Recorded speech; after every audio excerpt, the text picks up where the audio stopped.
Today on Inquirer. A vessel catches fire in the waters of Basilan, according to the Philippine Coast Guard. Death toll now at 26.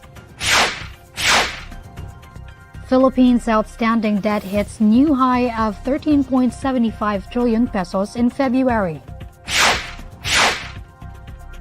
Amid issues with the International Criminal Court, President Bongbong Marcos says Philippines' criminal justice system fully functioning. And Philippine Coast Guard says at least 20 foreign vessels spotted in the West Philippine Sea.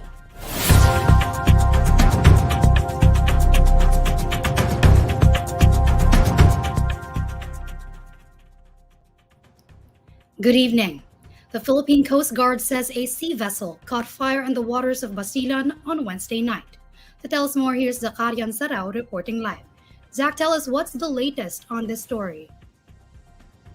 Yes, Bay, at least 26 have so far been reported dead in the fire that engulfed a passenger ferry in Basilan on Wednesday night. Initially, 13 bodies were recovered from the sea before Basilan Governor Jim Hataman Saliman later updated the figures, saying that 13 more remains, all of which were reportedly charred by the fire, were recovered by the Philippine Coast Guard inside the ship. Saliman said that 3 of the 13 recovered bodies were children. According to the PCG, the boat left the Zamboanga port at 9 p.m. on Wednesday before catching fire at sea off Baluk-Baluk Island before midnight. The cause of the fire is still unknown. The boat's manifest indicated that it was carrying 205 passengers. However, Saliman said that a total of 297 survivors have so far been rescued, only 35 of which are the ship's crew members. Haji Mutamad Municipal Mayor Arsina Kahing Nano, for her part, noted the disparity between the manifest's registered passengers and the rescued survivors. Nano also expressed concern for the possibility of an oil spill, but said that the PCG has already vowed to clean up the ship's mess. Meanwhile, disaster responders from Isabela City, Basilan Provincial Government, the Coast Guard, the Navy, police, and residents have already begun helping out with search and rescue operations for survivors. Back to you, Bay. And Zach, have we heard of assistance so far provided to the survivors and the families of those who died in this tragedy? Well, Bay, in a recent statement by Basilan Representative Mujin Hataman, 3,000 pesos worth of financial aid has already been distributed to 68 survivors. This is on top of the 2,000 pesos aid provided by the Department of Social Welfare and Development. Hataman said that the local government is now already coordinating with different authorities to determine how to further assist the victims of the fire. All right. That's Zakarian Sarao reporting live. The Philippine national government debt stock increased to reach a new record high, pegged at 13.75 trillion pesos as of end February. The Bureau of Treasury data shows outstanding debt rose by 0.4% from January, representing an additional 54.3 billion pesos in February. The government's debt stock was at 13.7 trillion pesos by the end of January, according to Treasury records. Local debt increased to 944 trillion pesos, while foreign debt rose to 4.31 trillion pesos. This is mainly because the government's new borrowings were more than the payments made in February. President Bongbong Marcos gives assurance before the world stage that the Philippines' criminal justice system is fully functioning. He issued the statement in a video message during the 2023 Summit for Democracy. This comes after the International Criminal Court rejected the Philippine government's request to suspend its probe into the bloody war on drugs, while the appeal to ultimately stop the investigation is still pending. Let me emphasize, the rule of law prevails in the country. Our criminal justice system is fully functioning. The Philippines has a national legislation punishing heinous crimes. We have vigorously exercised our jurisdiction to investigate and prosecute crimes, including those allegedly committed in the context of the anti-illegal drugs campaign. In the Philippines' fight against illegal drugs, Marcos says the government continues to focus on strengthening state programs on rehabilitation, prevention, education, and assistance to drug victims and their families. He also says the government is ensuring transparency and accountability on law enforcement operations. In December 2021, U.S. President Joe Biden held the first of 2 summits for democracy, which brought together leaders from government, civil society, and the private sector aimed at setting forth an affirmative agenda for democratic renewal. Next on Inquirer Today. Philippine Coast Guard says at least 20 foreign vessels spotted in the West Philippine Sea. Senator Bato Dela Rosa avoiding travel to International Criminal Court member countries over fear of arrest. And House Speaker Martin Romualdez to act as caretaker of Negros Oriental's 3rd District during Representative Arnie Teves' 60-day suspension. This is Inquirer Today. We'll be back soon.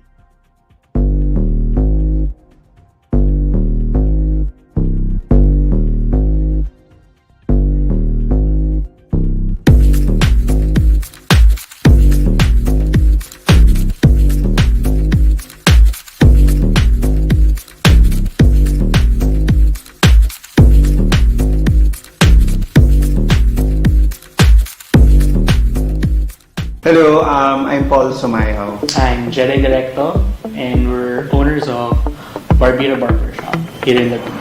Barbira is a wordplay between Barbie, which is kind of also a slur, no? Especially sa mga effeminate gays. But there was a viral video that came out na sabi ko na nga ba Barbie? Parang there was a na may batang pumili ng Barbie. We kind of led with that. And Barbie has always been associated with kabaklaan. And then we also paired it with barbero, which is, the Filipino term for barbers. Sabi nila, haircuts are generally historically gendered, no? Barbershops are for men, salons are for women.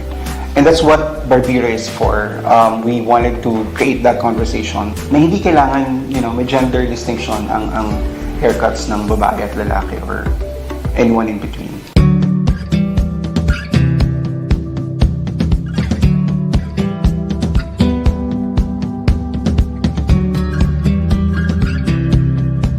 Coming from personal experience, I would take 2 brothers to the barbershop. Kahit out and proud ako nun sa Camarines where I was young, I was in my teens. Still, it's uncomfortable because parang they would look at me. I had to sort of scale down the way I look imbes na I would go for the floral prints.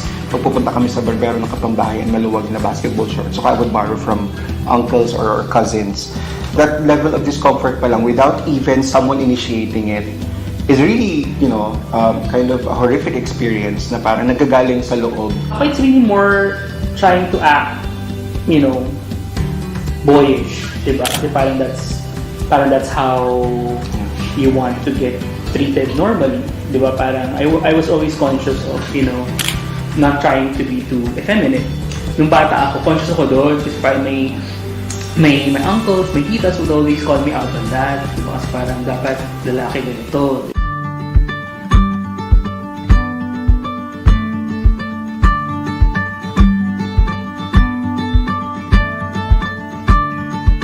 Being a safe space essentially means that you're able to become your authentic self within that space. Kasi if may spaces na hindi safe for you, then of course you'd actually essentially look for a safe space. We would encounter customers, especially the trans-masculine customers. They kind of like the fact that we address them properly, especially yung mga, the trans-masculine lesbians. They kind of like the fact na we address them as sir or boss or chief. Kind of a horrifying story for them na pag pumunta sila ng salon, ma'am. Pag pumunta sa barbershop, ma'am pa din. May mga customers kami who would open up na sila mismo yung nag-open up. And that's how we liked it. Kasi the fact that they're opening up, that's a good sign for us na we're doing our job as a safe space.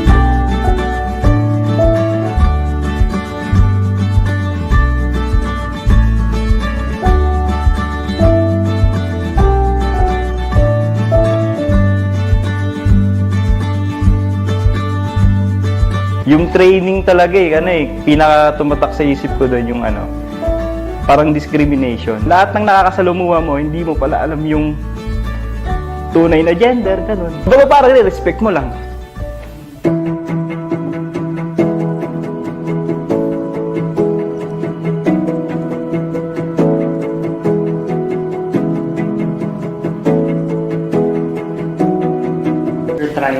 think about like parang what a queer barbershop should actually look like. Basically, we kind of like settled on the idea na it doesn't really have to parang show its queerness right off the bat, but announcing ourselves as queer owners who welcome anybody, diba, in this safe space.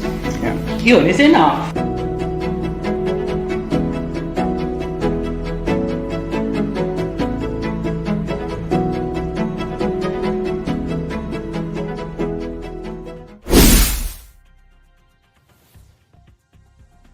The Philippine Coast Guard says it spotted at least 20 foreign vessels during its maritime patrol mission in the West Philippine Sea. In a statement on Thursday, the PCG says it recently conducted a maritime patrol mission to the Kalayaan Island Group from March 16 to 21. According to the PCG, it spotted several foreign-flagged vessels, including China Coast Guard vessels and a People's Liberation Army Navy vessel. The PCG says at least 20 Chinese, Vietnamese vessels and 2 China Coast Guard vessels were seen in Sabina Shoal. No response was received from the PCG vessels' multiple radio challenges. Rigid hull inflatable boats were deployed to disperse the foreign flag vessels in and around the shoal. Off Pag-asa Island, a People's Liberation Army Navy vessel was spotted within Pag-asa's 12 nautical mile territorial waters. The PCG issued multiple radio challenges, which were countered with the People's Liberation Army Navy vessel's own challenge. Meanwhile, in Ayungin Shoal, the PCG monitored the presence of a China Coast Guard vessel and issued radio challenges to it. The PCG says the Chinese vessel in Ayungin Shoal came as close as 1.2 nautical miles from the grounded Philippine Navy vessel BRP Sierra Madre. Senator Bato Dela Rosa says he is avoiding nations that are part of the International Criminal Court out of fear of possibly being detained. De La Rosa, the first Philippine National Police Chief of former President Rodrigo Duterte, says he remains unfazed by the recent developments in the ICC probe into the violent drug war of the former administration. But he said he's already preparing for possible arrest. Hindi ako natakot dahil alam ko man talagang walang mangyari diyan. Kung hindi lang ako lalabas sa ating bansa, kung maglabas na ng warrant of arrest, hindi man talaga lang ako pwedeng arestuhin. Yun lang, just in case. Pupunta ako ng ibang bansa at huliin ako doon, andyan na si Senator Tolentino to the rescue para mag-represent sa akin sa haharapin ko. Senator Francis Tolentino, a known Duterte ally, earlier announced that he would stand as legal counsel of De La Rosa before the ICC and even in local courts. The 1987 Constitution states that a senator or a member of the House of Representatives may not appear as counsel before any court of justice or the electoral tribunal or quasi-judicial and other administrative bodies. De La Rosa says he would leave the legal technicalities to Tolentino, but he was all praised for who he referred to as his fellow senator, party mate, and personal friend. Alam kong matalino yan, magaling yan na abogado. Nakita ko talaga na mahusay siya, na international lawyer.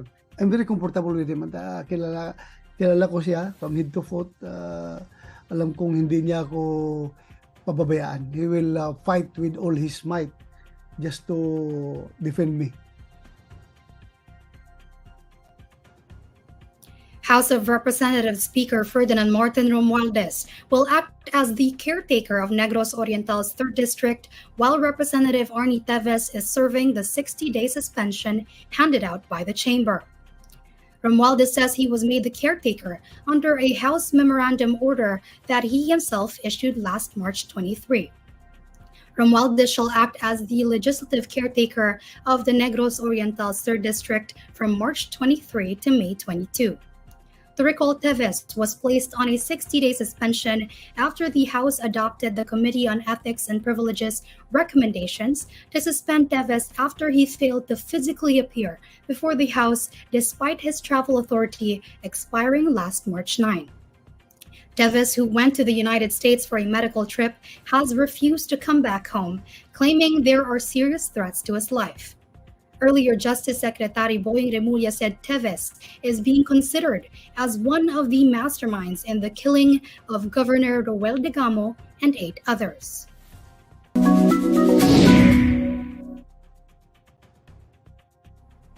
Alamin naman natin ang mainit na balita sa mundo ng showbiz kasama si Irvin Santiago ng Bandera. Irvin? Hi, Bey, at sa lahat ng mga kabandera natin all over the universe, ito na nga ang latest Bandera Chika. Mismong ang mga anak-anakan ng sikat na star builder na si Johnny Manahan o mas kilala sa tawag na Mr. M ang nag-organize ng kanilang star-studded at bonggang reunion. Maraming showbiz fans ang natuwa at nasenti sa muling pagsasama-sama ng naglalakihang celebrities ng ABS-CBN, lalo na ang mga original Star Magic Talents kung saan nakabanding nga nila uli si Mr. M. Nangyari ang nasabing private get-together at reunion nitong nagdaang Martes na dinaluhan ng ex-couple na sina Heart Evangelista at Jericho Rosales, pati na rin nina Piolo Pascual, John Lloyd Cruz, Bea Alonso, Dito Acampo at Maha Salvador. Sa isang litratong nakita namin ay kasama ni Heart at Maha ang young actor na si Kyle Echari. Ang chika, talagang nag-effort ang mga nabanggit na celebrities para magsama-sama uli kasama ang kanilang tatay-tatayan na si Mr. M bilang belated birthday celebration na rin ng dating Star Magic head na nagdiwang noong February 11. Sobrang nag-enjoy daw talaga ang lahat ng dumalo sa party na inabot ng 3 a.m. Kaya naman super happy and thankful si Mr. M dahil sa pasurpresang ginawa sa kanya ng mga dating alaga. Samantala, usap-usapan din ang pagpapaka-fangirl ni Bea at Maha nang magkasama muli ang ex-partners na sina Heart at Jericho makalipas ang mahabang panahon. Pinusuan at nilike din ng sandamakmak na netizens ang reunion photo ni Piolo, Dieter, Jericho at John Lloyd. Nag-request pa nga ang mga fans na sana'y magsama-sama uli ang 4 na aktor sa isang bonggang project. At yan ang Bandera Chika natin today. Thanks, Bay! Maraming salamat, Irvin. And these are the stories you need to know today. I'm Beatriz Pinlac. Catch Inquirer Today live weekdays at 6 p.m. Follow INQUIRER.net on Facebook, Twitter, YouTube, TikTok, Instagram, and Reddit. For more stories, visit INQUIRER.net. Good evening.